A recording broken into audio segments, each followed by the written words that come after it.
शुरू अल्लाह के नाम से जो बहुत मेहरबान और निहायत रहम करने वाला है। हम रोजमर्रा जिंदगी में अक्सर ऐसे सेंटेंसेस बोलते हैं जैसा कि दोनों में से कोई भी लड़की मगरूर नहीं थी, लड़कों में से कोई भी पुरकशिश नहीं है, या दोनों ग्रोहों में से एक भी जीत नहीं सकता। आज की क्लास में हम ऐसे ही सेंटेंसेस को इंग्लिश में बनाना सीखेंगे। ऐसे सेंटेंसेस का सेंटेंस स्ट्रक्चर सीखेंगे ताकि आप खुद से सेंटेंसेस बना सकें, और हम ये भी सीखेंगे कि ऐसे सेंटेंसेस में वर्ब का इस्तेमाल किस तरह किया जाता है। So without wasting of time let's begin the class. पहला सेंटेंस है, दोनों लड़कों में से कोई भी दौड़ नहीं सकता। जहां पर भी दोनों में से कोई भी का जिक्र आएगा कि दोनों में से कोई भी ये काम नहीं कर सकता, तो हम नाइदर का इस्तेमाल करेंगे। नाइदर के बाद सेंटेंस को हम देखेंगे, सेंटेंस के एंड पे सकता आ रहा है, यानी कि सलाहियत का जिक्र किया जा रहा है, ठीक है। और सकता की ट्रांसलेशन हम कैन के साथ करते हैं।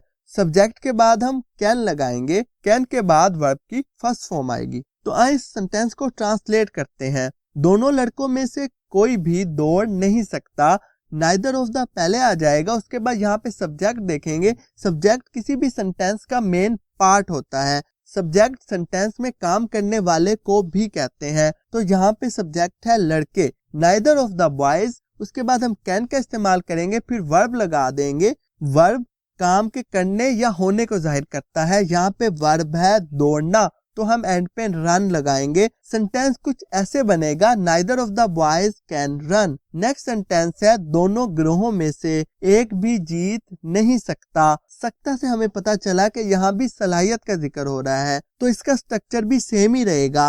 पहले हम नाइदर ऑफ द लगाएंगे, उसके बाद हम देखेंगे यहाँ पे सब्जेक्ट क्या है। यहाँ पे सब्जेक्ट है ग्रोह, यानी के ग्रुप्स, तो हम नाइदर ऑफ द ग्रुप्स लगाएंगे। ग्रुप्स के बाद कैन का इस्तेमाल करेंगे। उसके बाद हम वर्ब लगाएंगे। यहाँ पे वर्ब है जीत, यानी के जीतना।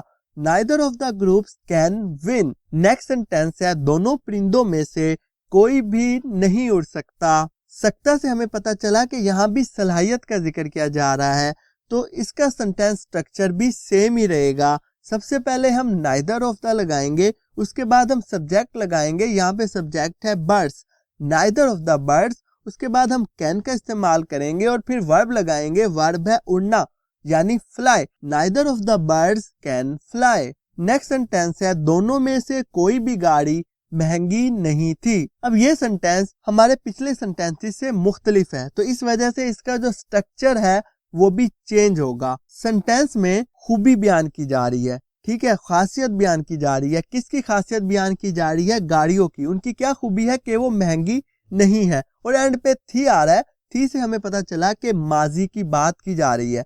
सेंटेंस स्ट्रक्चर कुछ ऐसे होगा, सबसे पहले नाइदर ऑफ द आएगा, उसके बाद हम सब्जेक्ट लगाएंगे। सब्जेक्ट के बाद हम वाज का इस्तेमाल करेंगे और वाज के बाद एडजेक्टिव लगाएंगे।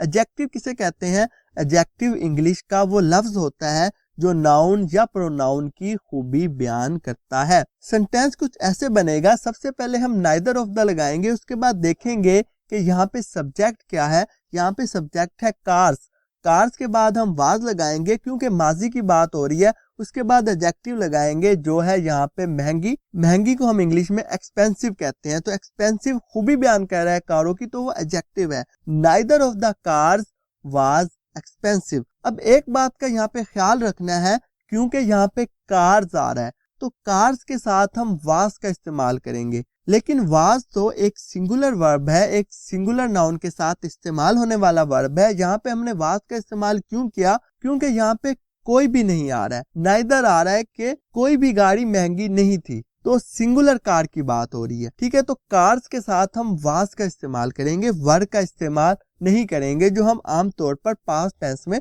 वर का इस्तेमाल करते हैं। क्योंकि शुरू में नाइदर आ गया, तो नाइदर के साथ हम वाज का इस्तेमाल करेंगे, कोई भी नहीं। तो वर्ब का इस्तेमाल आपने यहाँ पे ख्याल से करना है। Neither of the cars was expensive. Next sentence है, दोनों में से कोई भी लड़की मगरूर नहीं थी। अब ये भी सेम सेंटेंस है जैसा हमने इससे पहले पढ़ा, तो इसका जो स्ट्रक्चर है वो सेम ही रहेगा। सबसे पहले नाइदर ऑफ द आएगा, नाइदर ऑफ द के बाद हम सब्जेक्ट लगाएंगे जो है यहाँ पे girls, neither of the girls. उसके बाद वाज का इस्तेमाल करेंगे, neither of the girls was, और एंड पे हम यहाँ पे एडजेक्टिव लगाएंगे जो है मगरूर, arrogant. Neither of the girls was arrogant. Next sentence है लड़कों में से कोई भी पुरकशिश नहीं है। ये भी पहले दोनों सेंटेंसेस की तरह ही है, लेकिन यहाँ पे एक चेंजिंग है कि यहाँ पे है आ रहा है, यानी कि प्रेजेंट की बात की जा रही है, पास्ट की बात नहीं की जा रही। पिछले टेंस में थी आ रहा था तो हमें पता चला वो पास्ट है, तो इसका स्ट्रक्चर थोड़ा सा चेंज हो जाएगा। सबसे पहले नाइदर लगाएंगे, उसके बाद सब्जेक्ट का इस्तेमाल करेंगे, उसके बाद प्रेजेंट टेंस के लिए इज लगाएंगे और एंड पे हम एडजेक्टिव लगा देंगे। सेंटेंस कुछ ऐसे बनेगा, नाइदर ऑफ द, उसके बाद हम बॉयज लगाएंगे, जो यहाँ पे सब्जेक्ट है, फिर इज, फिर एडजेक्टिव जो है यहाँ पे पुरकशिश यानी कि attractive. Neither of the boys is attractive. यहाँ भी हमने बॉयज के साथ इसका इस्तेमाल किया जो कि एक सिंगुलर वर्ब है। इसका इस्तेमाल हमने क्यों किया? क्योंकि यहाँ पे कोई भी नहीं का जिक्र आ रहा है, नाइदर आ रहा है। Neither of the boys is attractive. तो दोस्तों ये थी आज की क्लास। उम्मीद करता हूँ आज की क्लास में भी आपने बहुत कुछ नया सीखा होगा। मैं इसी तरह की क्लासेस हर रोज लेकर आता हूँ। कल तक के लिए अल्लाह हाफिज, अपना बहुत सा ख्याल रखिएगा।